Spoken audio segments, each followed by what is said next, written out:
qui fait un enfant orphelin? Et Dieu s'est fait ses choses. Et aujourd'hui, il y a une coïncidence encore.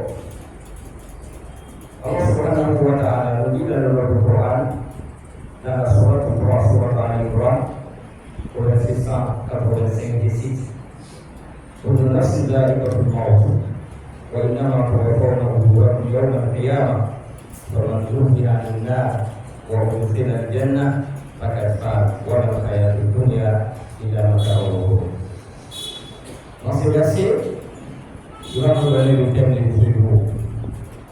Il dit chaque âme, chacun de nous verra la mort. Oui, chaque âme nous verra la mort. Mais qu'est-ce qui vient après la mort? Le Dieu va vous juger. Chacun aura sa récompense. Le jour de la résurrection ou le jour de la rétribution. Mais c'est lui qui sera épargné de l'enfer. Car le parcours de l'enfer, il dit c'est celui-là qui va gagner la félicité. Et c'est lui qui va avoir de l'autre partie car nous avons les tours de l'enfer, car nous avons et qui nous donne le paradis. Et c'est lui qui gagne maintenant. Qui est celui qui va gagner le jour de la résurrection? Et quand on parle de la résurrection, il faut toujours parler de la mort.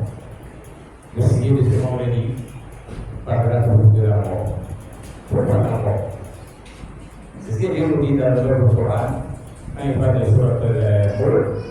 Il dit le royauté à Allah subhanahu wa ta'ala qui a créé toutes choses, mais qui commence d'abord la création de la mort avant la vie. Et aujourd'hui, la communauté musulmane de la mosquée Moharafat, elle est éprouvée.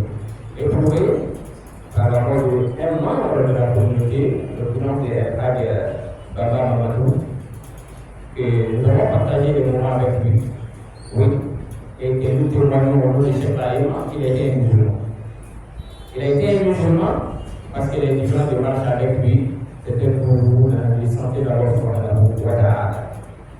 Mais si nous devons prier sur notre frère, papa pour d'autres, tonton pour d'autres, collègue pour d'autres, quelles sont les leçons à tirer? Qu'est-ce que vous et moi, nous allons détenir aujourd'hui à la sortie de cette mosquée et une fois après l'inhumation au cimetière? Si on rentre à la maison, qu'est-ce que nous devons retenir? Retenons une chose. La première, que chacun de nous va se retrouver auprès de Allah subhanahu wa ta'ala au fil de cas et à mais si on est sûr que nous allons nous retrouver auprès de Allah subhanahu wa ta'ala, qu'est-ce que nous devons faire? Le messager de nous dit ceci quand il donne l'exemplarité du musulman ou musulman de son passage sur la vie de Siba. Qu'est-ce qu'il doit retenir? Il retient le messager de nous dit Mali wa al-Dunya. Il donnait l'exemple de lui et de la vie de ce corps. Il dit l'exemple que je vais vous donner, il n'a pas mis sur le Dunya, Karakibin, Istazalla Tahta Shajaratin, Sumara wa Taraka. Il dit votre exemple, c'est celui d'un voyageur. Où vous partez à Yahweh, à pied pour marcher, vous êtes fatigué sous le soleil, et vous décidez de vous reposer un temps soit peu sous un arbre. Et à quelques minutes, et après vous allez continuer votre chemin. Ou soit vous êtes de transit, vous êtes ouvert, vous pouvez aller à l'étranger, vous arrivez à telle destination, on va vous dire c'est 4 heures de transit, ou bien 2 heures de transit, etc. Après vous allez continuer votre chemin. Il dit le temps que vous allez passer dans cet aéroport, le temps que vous allez passer à tel gare, le temps que vous allez passer sous cet arbre, il dit la vie du musulman sur terre se résume à ce petit temps. Se résume à ce petit temps. Le Baba a déjà fait son temps, donc il est parti. Mais qu'est-ce qui attend le Baba? Qui attend chacun de nous d'ailleurs. Donc la mort, ça fait partie de la vie du musulman. La mort, ça fait partie de la vie du croyant. C'est pourquoi nous avons l'habitude de dire que le musulman est préparé avant le feu, ou avant la mort. Quand vous prenez les 6 piliers de la foi, on dit de croire au destin, la volonté de Dieu, que ça soit bon ou mauvais.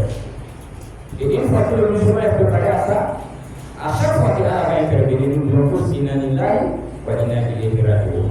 Et nous faisons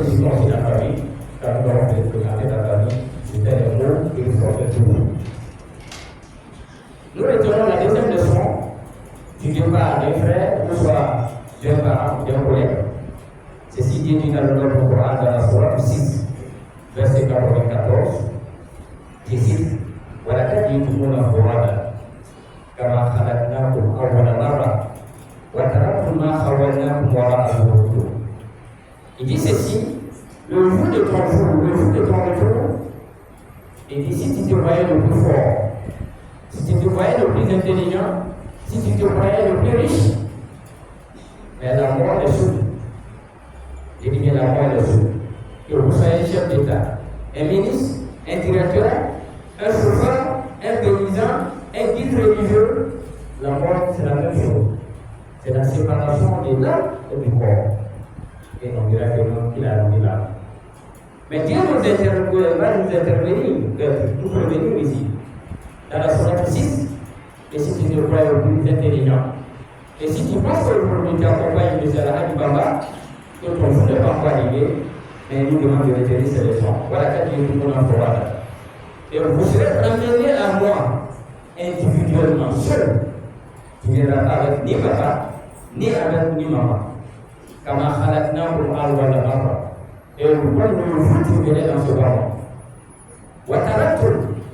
Et vous allez laisser vos maisons, vos époux, vos enfants, vos biens, vous allez tout laisser derrière vous.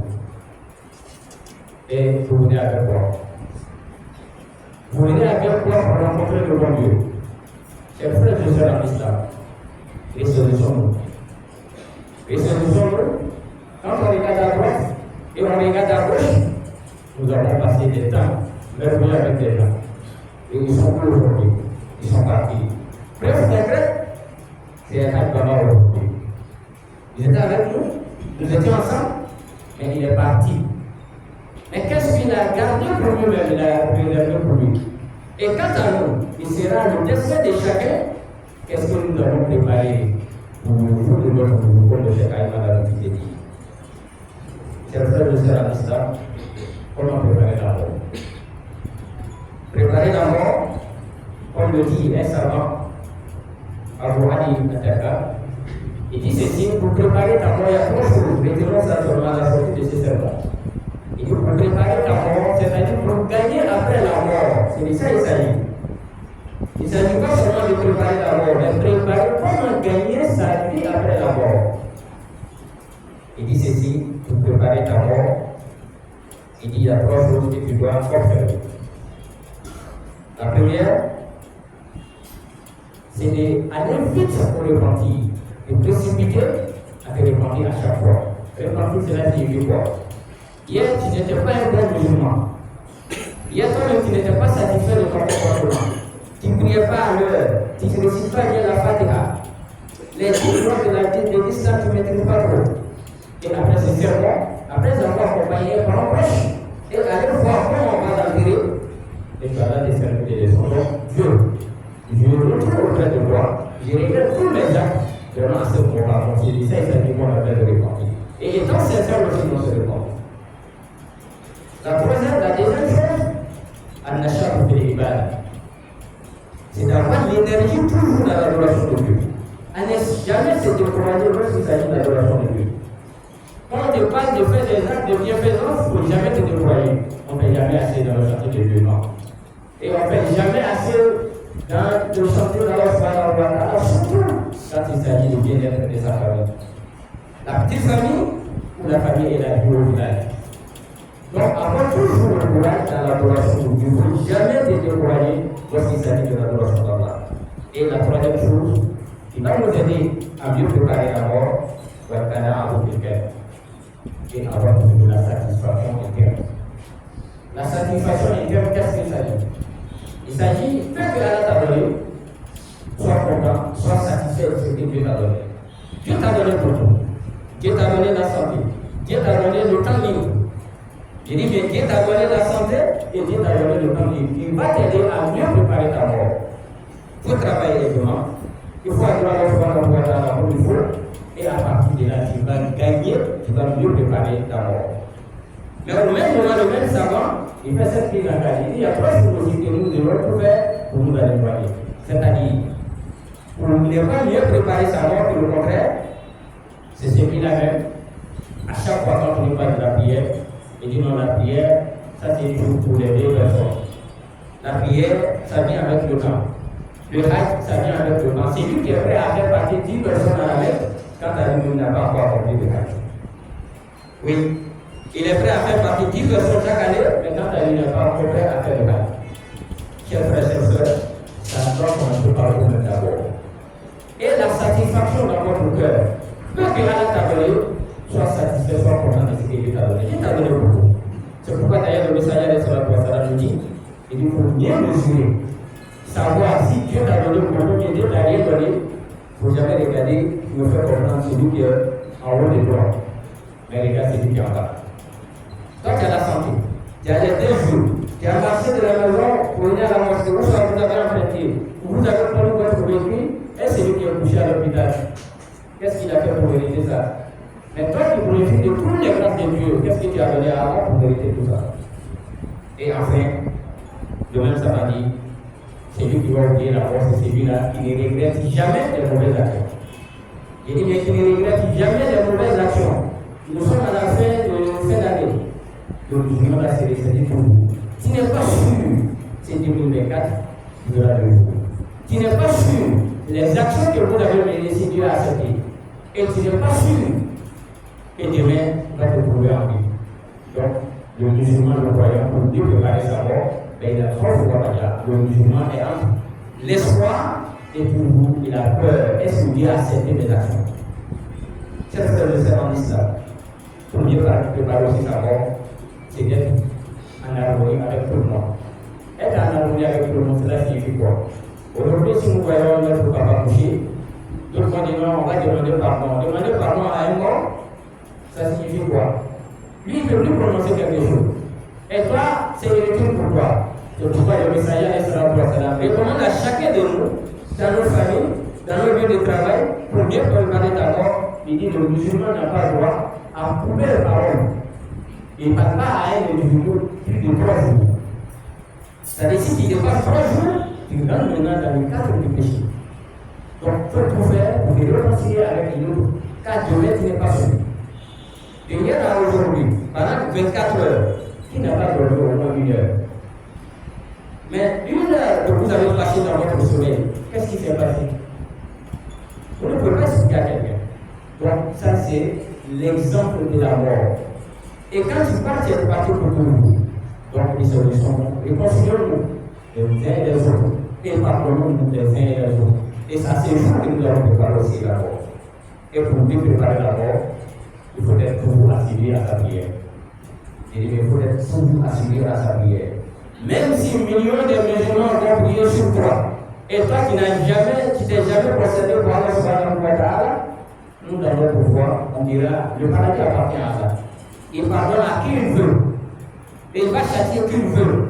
Mais la voie passée, il dit, c'est lui-là qui priait, c'est le point-là que les musulmans doivent prier sur lui. Donc pourquoi nous rendons ce témoignage ici? Devant tout le monde pour dire, il a été musulman, on s'est côtoyé, et on a fait pas mal de choses ensemble, dans le cadre de l'islam. Donc c'est ce témoignage-là qui va nous donner aujourd'hui cette occasion pour que le Cheikh Haïm va officier la prière de cœur sur lui. Fidèle musulman, ne te cache pas avec ta religion. Tu habites un quartier, il faut te présenter à la mosquée. Tu habites une cité, il faut te présenter à la communauté. Je viens d'arriver, je suis musulman. Pour vous prier.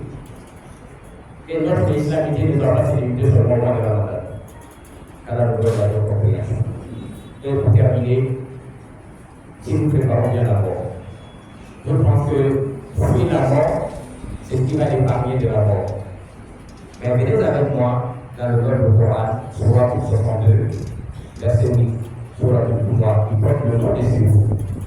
Où Dieu nous dit ceci, et ceci.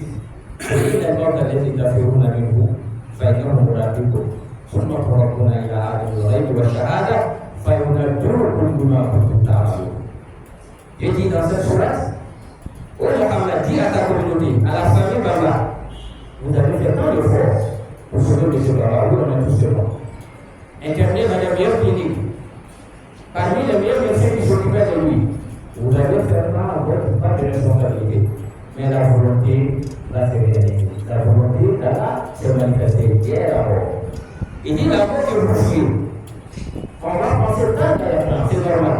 Si on a les moyens, il faut se retrouver, vous savez. Ça fait partie de la vie du croyant. La vie du croyant ne va pas laisser les bras pour dire non, c'est que Dieu va faire moi je me fais dans la volonté de Dieu. Non, le musulman ne cherche pas sa propre mort, le musulman cherche toujours à sauver sa vie. Pour les événements, ça veut dire que nous faisons la vie. Et que la mort que vous fiez, de partir à l'étranger, et de voir que nous l'amène leur corps. Par exemple, pour la vie, la mort que vous fiez, certainement vous allez la voir devant. Donc la mort ne va pas te suivre. Par contre, tu vas prendre la mort juste devant. Et après la mort, qu'est-ce qui va se passer? Vous allez être retourner auprès d'Allah. Lui qui connaît le monde invisible et le monde visible. Enfin, il y en a deux mondes. Et Dieu va vous informer. Dieu va rappeler chacun de nous ce que nous avons fait sur ces parents-là. Donc, pour dire à chacun, après la mort, on sera certainement enterré. Mais dans la tombe, il y a des questions que les gens vont nous poser. Il y a des questions qu'on sera obligé de répondre. Il y a des questions, papa ne va pas répondre à ta place, ni madame ne va répondre à ta place, ni la maman, ni l'ami qui t'a encouragé à toujours à dérouler Allah lorsqu'il s'agit de gagner de l'argent. Oui, le musulman cherche de l'argent, oui, c'est halal, mais le musulman ne va pas investir n'importe où. Si le musulman pense qu'un jour il sera retourné auprès d'Allah et enterré, au moins pas moins d'une tonne, il dit qu'une tonne, il sera retourné sur toi et enterré sans chef dans ta tonne. Chacun de nous doit réfléchir à ses vies. Est-ce que ce que je mets aujourd'hui, ce que je fais aujourd'hui, pour le travail, pour gagner ma vie, est-ce que c'est compatible vis-à-vis de l'islam? On a vu comment j'ai traité ma femme, comment j'ai traité mes enfants, comment j'ai été avec mes frères, mes soeurs, mes voisins, mes collègues, et ça partit de là que le musulman, s'il a la réponse positive, il a la satisfaction de toutes ces réponses, on dira que lui, il a su bien préparer sa mort. Et après l'enterrement, le prophète Mohammed sallallahu alayhi wa sallam nous dit ceci. Quand on va accompagner tout à l'heure d'El Baba, il y a trois choses qui vont l'accompagner. Parmi ces trois choses, il y a la grande famille Baba et ses alliés. Et toute la communauté musulmane, nous allons participer, nous allons accompagner El Baba. La deuxième chose, les œuvres de Baba, ses prières, ses jeûnes, ses zakats, le fait qu'il était disponible pour sa famille, pour l'accompagner. Et la troisième chose, la voiture, pour soi, s'il avait les moyens de mobilité, pour l'accompagner. Mais qu'est-ce qui va rester avec lui et combien ils vont se retourner? Le messager dit après l'enterrement, il n'y a qu'une chose qui va rester avec Baba, les deux autres vont se retourner. Aucun des frères de Baba ne va accepter aujourd'hui qu'ils soient enterrés avec lui, car ça ne va pas islamique. Nous, en tant que des musulmans, nous allons l'appeler sur et faire des prières pour lui. Mais qu'est-ce qui va rester avec nous? Ce sont ces prières. La question qu'on va poser à chacun de nous aujourd'hui, alors nous apportons dans notre unité. Si la mort, nous devons rencontrer la mort après quelques jours, est-ce que aujourd'hui, dans ta situation, tu es sûr que toi tu seras répondre aux différentes questions?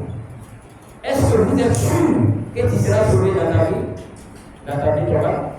Et si tu n'as pas la réponse, laissez-le dès maintenant. Viens aujourd'hui vers ton Créateur subhanahu wa ta'ala et il faut apporter des prières à l'heure. Cherche à bien comprendre ta prière, il faut respecter les parents, il faut respecter les engagements vis-à-vis de ton employé et de ton patron, et il faut être ferme vis-à-vis de ton patron. Donc, les deux choses vont se retourner, la voiture va se retourner, les frères du sol vont se retourner, mais la seule chose qui va rester avec lui, ce sont les yeux, la prière, la zakat, les bonnes paroles, ou soit les actes bienfaisants qui vont rester avec lui. Et après quoi, le messager nous dit ceci, une fois fini d'enterrer notre frère, il nous demande ceci, il dit Istaghfirullah li akhikum was'alu lahu tasbih fa innahu ala al-iftar. Après l'enterrement, il est recommandé aux musulmans de demander le pardon, intercéder auprès d'Allah subhanahu wa ta'ala pour que El Hajj Baba Mamadou, vraiment la vie tournage soit une vie perdue pour lui. Ce n'est pas dernier devoir, comme le chef Aïma l'a l'habitude de toujours dire. En tant que des musulmans, nous, la tombe, c'est une vie défensive. Comme Dieu nous dit dans le Coran, sur le Mu'minun, sur le 23, au verset 100, il a le Basoul. Et une fois enterré, vous allez laisser là, c'est une autre vie. C'est pourquoi on demande à Allah subhanahu wa ta'ala sa vie tournale, que ça soit une vie agréable pour lui, et que ça soit un jardin du paradis, par une fenêtre de l'enfer. Chers frères et sœurs, juste après la prière, et pour moi, après la Fatiha, nous allons ensemble prier sur El Baba. Pourquoi nous demandons à chacun de vous d'être patient. Il ne serait-ce que 5 minutes. Participer à cette prière. Si je participe à cette prière, qu'est-ce que je gagne? En dehors de la prière de Mouma, le messager de nous dit dans notre hadith rapporté par le gouvernement, il dit quiconque participe à une prière mortuaire, tu as participé à la prière. On a prié sur le corps, il dit qu'il va gagner les mérites qu'il vaut une montagne. Mais quand je parle de montagne, mesure pour bien comprendre montagne de ton village, tu vois que l'environnement c'est immense, donc ça va partir de cette montagne là qu'on va dire qui sera, tu vas avoir les deux de mais tu ne vas pas limiter à ça, tu as accompagné le défunt au cimetière jusqu'à l'enterrement et tu as été patient, tu vas gagner tout. Maintenant je regarde depuis le 2023, aujourd'hui, quelles sont les actions que vous avez menées, que nous on a menées, qui va nous donner un mérite. Donc, raison pour laquelle, restons patients, 5 minutes, pour prier sur El Baba, qui est notre devoir, et un jour aussi, les autres vont prier sur nous, et ça fait